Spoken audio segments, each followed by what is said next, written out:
اسلام کا حال اس بچے کی طرح ہے جس کی ماں بھی مر گئی ہو اور جس کا باپ بھی مر گیا ہو.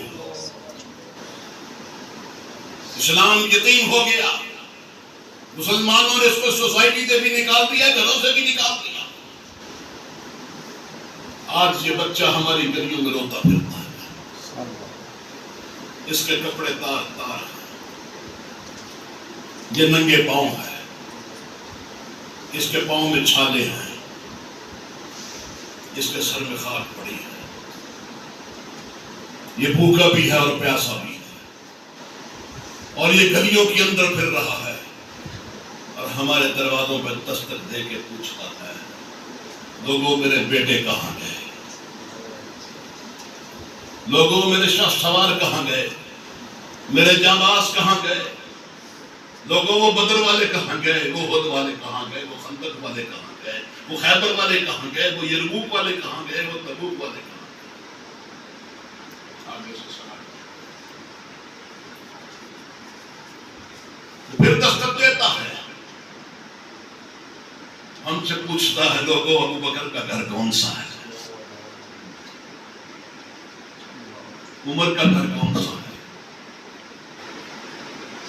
عثمان کا گھرانہ کون سا ہے؟ علی کا گھر کون سا ہے؟ حسن و حسین کا گھر کون سا ہے؟ اور لوگوں مجھے بتاؤ, خالد بن ولید کہاں رہتا ہے؟ زرار بن ازور کہاں رہتا ہے؟ طلحہ کہاں رہتا ہے؟ زبیر کہاں؟ لوگوں میرے بیٹے کہاں چلے گئے؟ یہ تو میرے بیٹے نہیں ہیں. میرے بیٹے تو میرے بال بھی کامی نہیں ہونے دیتے تھے, دشمن کے ٹکڑے کر دیتے تھے. یہ کیسے لوگ ہیں جن سے میرا پالا پڑا ہے؟ وہ ہم سے سوال کرتا ہے, ایسا ہم سے سوال کرتا ہے, لوگوں نور الدین زنگی کہاں ہے؟ صلاح الدین ایوبی کہاں ہے؟ عماد الدین غزنوی کہاں ہے؟ طارق بن زیاد کہاں ہے؟ سلطان بیبرس کہاں ہے؟ میرے بیٹے نظر ہی نہیں آ. لوگوں مجھے بتاؤ, محمد بن قاسم کہاں رہتا ہے؟ مجھے بتاؤ, سلطان محمود غزنوی کا گھر کون سا؟ مجھے بتاؤ, شہاب الدین غوری کہاں ہے؟ مجھے بتاؤ, احمد شاہ ابدالی کہاں رہتا ہے؟ مجھے بتاؤ, محی الدین اورنگزیب کہاں رہتا ہے؟ یہ معاشرہ تو میرے بچوں کو نہیں. جن لوگوں کے ہاں تو شادی ہوتی ہے میرے سمیت, یہ اللہ کو بھی گھر سے نکال دیتے ہیں, رسول کو بھی گھر سے نکال دیتے ہیں. اللہ, یا رسول اللہ صلی اللہ علیہ وسلم, ہم نے بچی کی شادی کر دی ہے. یہاں ڈھولک شروع ہوگی, بچیاں تھرکیں گی, ہندو تہذیب ناچے گی, ہندو تہذیب پہنی جائے گی, اوڑی جائے گی, تیل مہندی ہوگی. ایسا کنجر پر ہوگا کہ شیطان بھی اس سے کام جائے. میں بھی اسی معاشرے میں رہتا ہوں. اس معاشرے نے دین کو, اس مسلمان نے دین کو ذلیل کر دیا. پروردگار عالم کی قسم کھا کے کہتا ہوں, آج سارا یورپ اپنی تہذیب, اپنے تمدن سے تنگ آ کر اسلام کے دروازے پہ کھڑا ہے, لیکن اسے وصول کرنے والا کوئی نہیں. وہ خود ہی کو قرآن پڑھ کے تحقیق کر کے ہو جاتا ہے, اور وہ پتہ کیا کہتے ہیں, یہ مسلمان نہیں ہے. مسلمان دیکھنا ہے تو کتابوں میں دیکھو, انہیں نہ دیکھو. جن نے قبول کیا ہے نا, وہ کہتا ہے مسلمان دیکھنا ہے تو کتابوں میں دیکھو.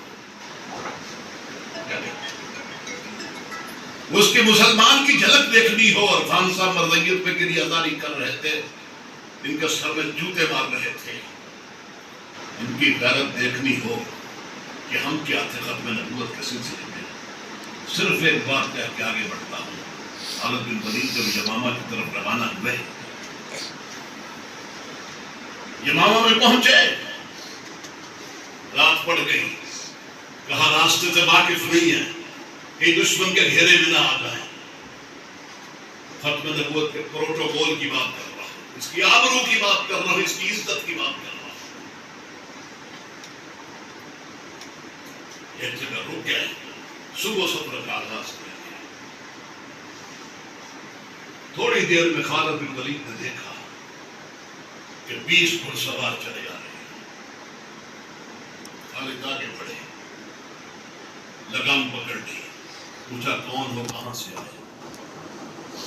پوچھا کون ہو تو انہوں نے کہا ہم یمامہ کے رہنے والے ہیں، جو پہلی جنگ ہوئی مسلمان، ہم یمامہ کے رہنے والے ہیں۔ پوچھا نبی کس کو مانگتے ہو؟ کہنے لگا جس طرح آپ کے ایک صاحب ہیں اسی طرح ہمارے بھی ایک صاحب ہیں۔ بس یہ جملہ نکلا اس کے منہ سے، خالد کی تلوار چمکی اور اس کی گردن اڑتی ہوئی ہو گئی۔ یہ ہے تحفظ ختم نبوت۔ سبحان اللہ۔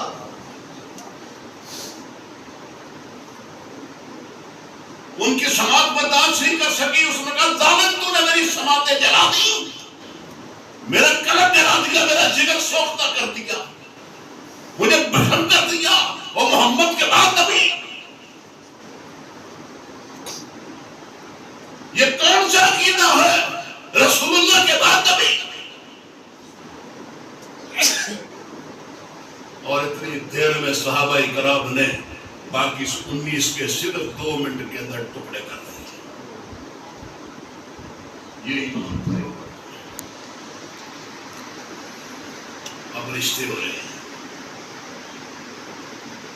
کٹھے کھانا کھا رہے ہیں، برزئی کے گھر کنجر پیدا ہوا، بیٹا ایک اضافہ ہوا ہے، یہ مبارکباد ہے کہ تہاڈے گھر مرتد پیدا ہوئے ہیں، ساڈے والوں مبارک لکھ دی لعنت تیرے جمن تے، تو ہندوؤں دے گھر جم کر۔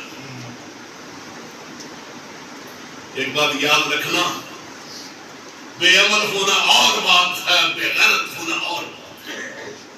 ایک بے عمل کے قدموں پر کروڑوں بے غیرت قربان کیے جا سکتے ہیں۔ اصل ترین کا کنجر جو ہوتا ہے وہ بے غیرت ہے۔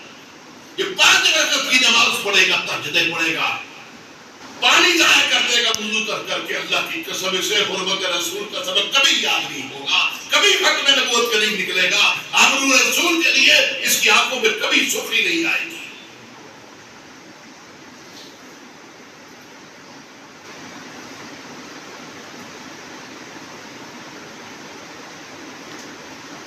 تعلقات اس کے لیے بردئی میں لگیا، پاجی سلام علیکم، وہ اللہ کے رسول کا دشمن ہے، واجب القتل ہے، تو یہ سلام بھیج رہا ہے اس پر، لعنت اللہ والقاذبین، حضرت سے پرانی ہے نا، ان پر اللہ کی بھی لعنت ہے، اس کے رسول کی بھی لعنت ہے، سب کی لعنت ہے، یہ اس پر سلامتی بھیج رہا ہے۔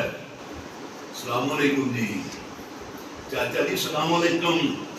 وہ بتانا چاہتا ہے کہ جس کوکھ سے اس نے جنم لیا ہے اسی کوکھ سے میری ماں نے، میرے ابے نے بھی جنم لیا۔ چاچا ماما جی السلام علیکم، عید پہ آتے ہیں گلے ملتے ہیں، یہ فارغ ہو جاتے ہیں اسی وقت گلے ملتے ہیں، وہ صحابہ کرتے ہیں بڑے جھٹکے کے ساتھ، معانقہ کرتے ہیں، مبارکبادیں دیتے ہیں، بھئی کے گھر لڑکا پیدا ہو لڈو بیچتا ہے، یہ ہم سنس کے کھاتے ہیں، آؤ جہنم کے انگارے بھی انشاءاللہ تمہیں نے کھانے ہیں، اور جہنم کا انگارہ اتنا بڑا ہے کہ تمہارے بوتھے سے بھی بڑا ہے۔ کبھی اس شخص کا لحاظ نہ کرو جو حضور صلی اللہ علیہ وسلم کا لحاظ نہیں کرے۔ اگر ملتا ہے اللہ کی قسم یہ بھی دشمن کی طرح، کیا کہتے ہیں قرآن کہتا ہے جو اس کے ساتھ تعلقات رکھتا ہے وہ انہی کی طرح ہے۔ بات سمجھ نہ آئے تو چھوٹی سی ایک مثال دے کے آگے بڑھتا ہوں۔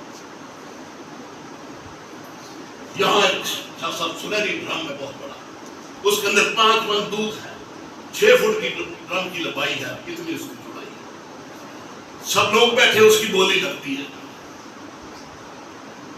تعلق میں بات رکھنے والا جو ان کے ساتھ تعلق رکھتا ہے وہ انہی کی طرح بولی شروع، وہ کہتا ہے اس کے اندر منرل ہے، اس کے اندر وٹامنز ہے، مکھن ہے، دیسی گھی ہے، بلائی ہے، فلاں ہے۔ ایک بولی لگاتا ہے 30,000، دوسرا کہتا ہے 32,000،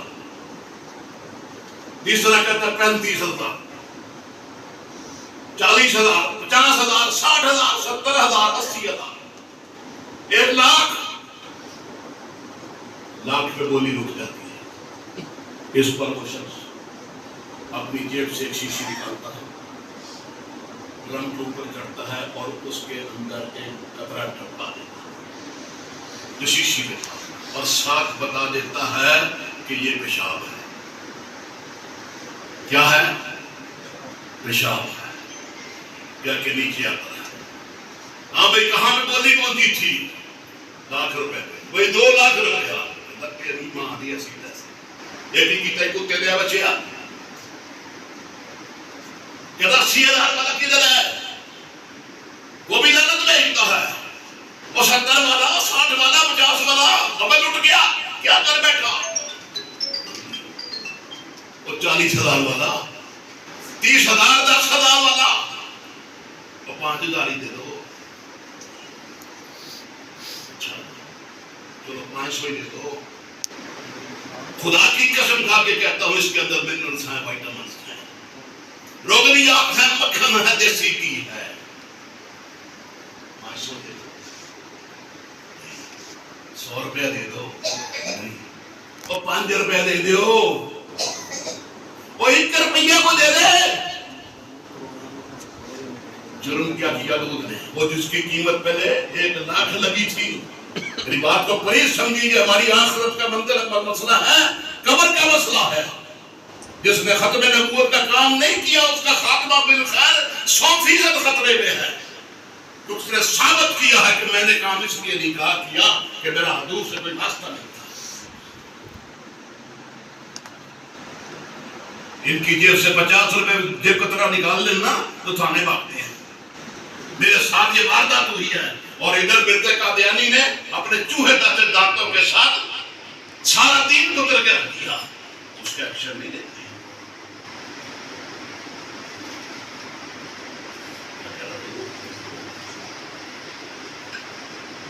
ایک روپیہ بھی کوئی نہیں دیا. وجہ کیا ہوئی؟ جنہوں کیا کیا دودھ نے پیشاب سے مسافہ کر دیا. ایسی ہوا دودھ نے پیشاب سے مسافہ کر رہی ہے جو مسلمان کرتا ہے برتئی سے. دودھ نے پیشاب کے ساتھ مان کر دودھ اور پیشاب ایک جگہ پہ بیٹھ گئے, ایک جگہ پہ یکجا ہو گئے. دودھ اور پیشاب نے تعلقات قائم کر لی ہے, دوستی قائم کر لی. فیصلہ سارے لوگوں نے یہی دیا کہ اب جیسا پیشاب ویسا دودھ.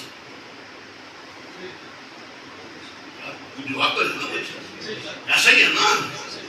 اگر ہمارے سامنے صورتحال آئے تو ایسی ہی ہوگی. یہ تعلق اسی طرح کا ہے. حضرت مجدد الافسانی رحمت اللہ علیہ کو پتا چلا کہ ان کا ایک ملنے والا بیمار ہے. آپ فرماتے ہیں مکتوبات شریف میں لکھا, آپ فرماتے ہیں اس کی عیادت کے لیے گیا تو دیکھا اس کی حالت غیر, اس کو سکرات الموت لگ چکے تھے. فرماتے ہیں میں نے اس پر توجہ کی تو دیکھا کہ اس کے سینے سے کالا دھواں اٹھ رہا ہے, دل سے کالا دھواں اٹھ رہا ہے. میں سمجھ گیا کہ اس کا خاتمہ ایمان پہ نہیں ہو رہا. دوستو غور سے سنیے میری بات, اس کا ایمان, اس کا خاتمہ ایمان نہیں ہو رہا. میں نے دعا کی اس کو اس کیفیت کو بدلنے کی, میں نہیں بدل سکا. نقشبندی مجددی حضرات کشف میں ان کا کشف بڑا مضبوط ہوتا ہے. میں نے کشف کی نگاہ ڈالی اور کیفیت بدلنے کی کوشش کی, میں بدل نہیں سکا. میں نے پھر اللہ سے دعا کی, پروردگار عالم مجھے یہ تو پتہ چل جائے کہ اس کا خاتمہ ایمان پہ کیوں نہیں ہو رہا ہے, یہ کفر کی موت کیوں مر رہا ہے. پروردگار عالم نے میرے دل میں القاء کر دیا یہ کفار کو دوست رکھتا تھا. یہ کفار کو دوست رکھتا تھا.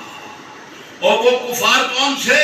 ہندو, سکھ یا کوئی عیسائی ہوگا اس دور میں. کوئی مرتد نہیں تھا ان میں سے, کوئی زندیق نہیں تھا, کوئی گستاخ رسول نہیں تھا, کوئی قرآن کو جلانے والا نہیں تھا, کافر تھا. دوستی کیوں رکھی اس کے ساتھ؟ حوالے کا ذمہ دار ہوں. آپ نے فرمایا اس لیے کہ یہ کفار کو دوست کرتا. ایک مثال اور دیتا جاؤں پھر پتہ نہیں ملاقات. حضرت علی رضی اللہ تعالیٰ تعلقات رکھتے ہیں ان کا، یہ صرف ان کا مائی کاٹ کر دیں، آپ دیکھیں ان کا حشر کیا ہوتا ہے. ان کا حشر کیا ہوتا ہے، صرف مائی کاٹ کر دیں. قسم کھا لیں اللہ کی، نہ ان سے تعلق رکھیں گے، نہ ان کو تعلق رکھنے دیں گے، نہ ان سے سودا خریدیں گے، نہ ان کو سودا بیچیں گے.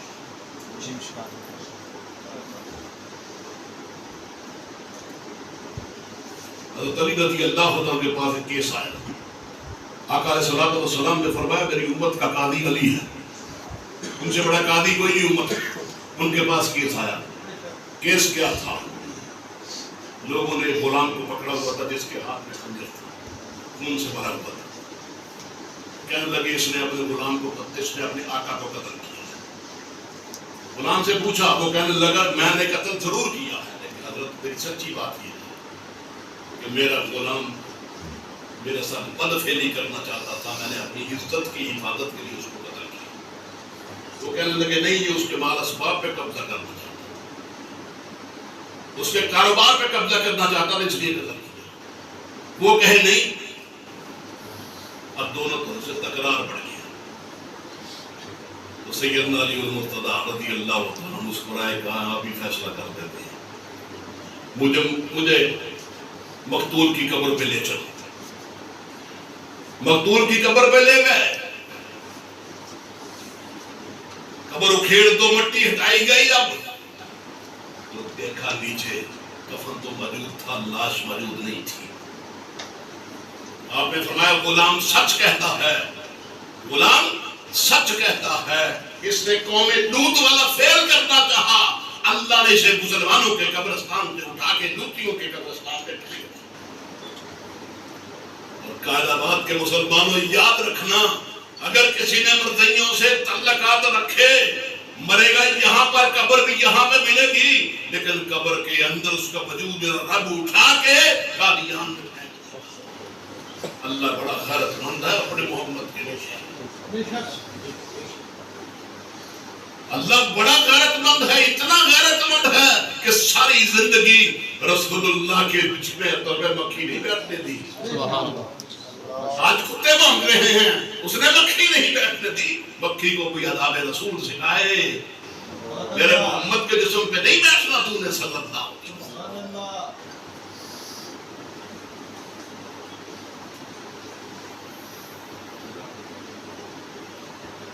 آج جو بات کر رہا تھا اسلام اس حال کے اندر ہے. جی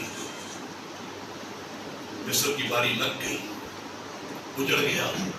عراق کی باری لگ گئی، اجڑ گیا. کویت کے کنویں، تیل کے کنویں، امریکہ اجڑ گیا. عراق سے وہ اتنا بڑا چور امریکہ، اتنا تھرڈ کلاس، 4 کروڑ کھجور کے پودے جو ننے ننے تھے نرسری میں، وہ بھی اکھاڑ کے لگ گیا. شاہی محلات سے سب کچھ سونا، یہ وہ بینکوں سے سب کچھ کر کے لے گیا. شام کا انجام آپ کے سامنے ہے، لیبیا کا انجام آپ کے سامنے ہے. افغانستان میں 22 لاکھ مسلمان مر گیا. کیوں؟ اس وقت خانہ کعبہ کے بعد اندر قادیانی عام گھومتے پھرتے ہیں. مدینہ منورہ میں قادیانی کثیر تعداد میں موجود ہیں. روتے ہیں یا اللہ کس کو سنائیں، کس کے پاس کہیں. مسئلہ ہماری آخرت کا ہے، کام نہ کیا تو ملزموں کے ساتھ ہو. سیالکوٹ کے گاؤں ہے، کلاس والا وہاں پر گیا، پتہ چلا کسی چھوٹے سے گاؤں کے 14 قادیانی مدینہ منورہ میں موجود ہے. یار جس کا بس چلتا ہو اس کام کو روکیے. اگر کسی کو عزیز ہے ان کو پکڑے. ابھی انہوں نے خانہ کعبہ کے اندر طواف کرتے ہوئے ایک کلام اپنے قادیانی کو پڑھا. مکہ مکرمہ میں کثیر تعداد میں، جدہ میں ان کی بھرپور پاپولیشن. ایک تو وہ منحوس حکمران آ گیا نا وہاں پر دودھ جس نے اشارہ کیا، لیکن بھرے دور میں بھی ان کی بھرپور آبادی تھی. تو طاہر سابقہ قادیانی مسلمان ہوا، تو اس نے کہا کہ میں پڑھا لکھا تھا تو جدہ میں ہمارا حج وفد ہوتا تھا، تو میں امیر الحج ہوتا تھا مکہ مکرمہ میں، مدینہ منورہ میں، اور میں سارے کام کرواتا تھا۔ میں نے کہا طاہر صاحب کیا انتظامیہ کو پتہ ہوتا تھا، حکمرانوں کو پتہ ہوتا تھا؟ کہتا ان کی اجازت سے ہوتا تھا۔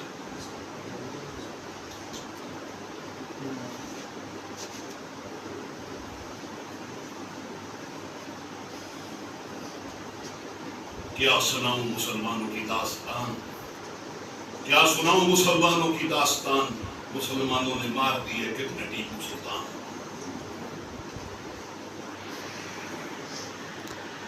ہمارے ملک میں آ گیا سارا کچھ، حالات آپ دیکھ لیں، آج ہے کل نہیں ہے، کوئی پتہ نہیں، کوئی پتہ نہیں ہے۔ کرنسی کی کیا صورتحال ہے، معاشی صورتحال کیا ہے، امن و امان کی صورتحال کیا، ہر چیز برباد ہو چکی ہے، اور کوئی سمجھنے والا آدمی جو ہے وہ سمجھ سکتا ہے کہ اب بقا بڑی مشکل ہے، ہمارا بچنا بڑا مشکل ہے۔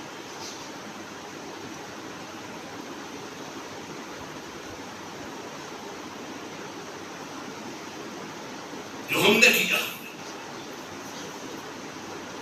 تو رونا میں یہ رو رہا تھا، آج مسلمان کو پتہ ہی نہیں چلا کہ مرضی کسے کہتے ہیں، کس کتے کا نام مرضی۔ مجھے بھی 42 سال ہو گئے پاکستان میں پھرتے ہوئے، جس سے بھی بات کی ہے وہ ڈنگر ہی نکلا۔ اس کو 10 فون اس سے پوچھے فلاں کا نمبر کیا، زبانی بتائے گا، نہیں پتا اس کو تو مرضیت کا نہیں پتا۔ کٹاٹو اندھیرا، اور اس اندھیرے کے اندر لوٹ مار کر رہے ہیں قادیانی۔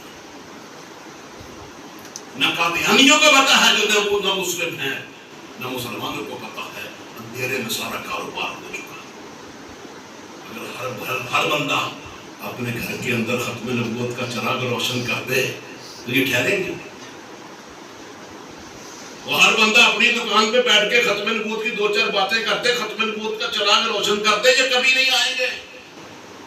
یہ اندھیروں کے مکین ہیں، یہ اجالوں میں نہیں رہتے۔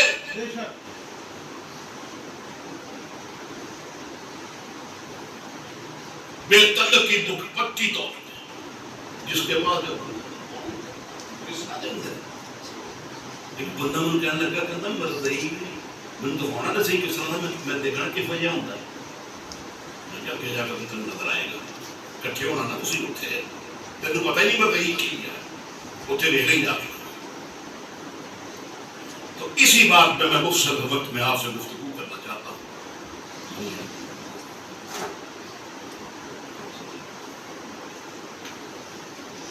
تاجدار ختم نبوت، تاجدار ختم نبوت، تاجدار ختم نبوت۔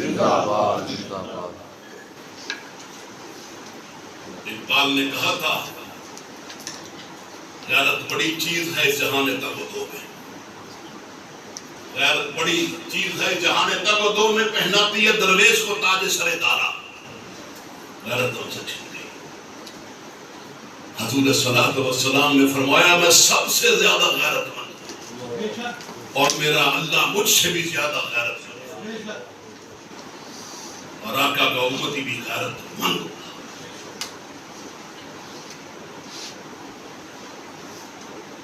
نکتہ آ گیا درمیان میں بیان کرنا۔ علامہ اقبال رحمۃ اللہ علیہ سے کسی نے پوچھا کہ آپ کے جو مقام بھی تھا مشرق مغرب مغرب آپ کو چن کے سلام کر، آپ نے دنیا جہان کے علوم گھوٹ کے دیے، آپ کے اشعار کا ترجمہ ہو رہا دنیا کی ساری زبانوں میں، مذہبی دنیا آپ کے پیچھے چلتی ہے، اس کا راز کیا ہے؟ مگر تم بھی پہنچ جاؤ کیسے؟ بلکہ میں نے نبی علیہ السلام پہ 1 کروڑ دفعہ درود پاک پڑھا ہے، سبحان اللہ، اس کے سب کے مجھے یہ انعام ہے، 1 کروڑ دفعہ۔ اب بات آئے زیارت میں، جب غازی الدین شہید رحمت اللہ علیہ کا واقعہ ہوا 1929، راجپال کو جہنم حاصل کیا تو علامہ اقبال کو خبر ہوئی۔ اس وقت تک علامہ اقبال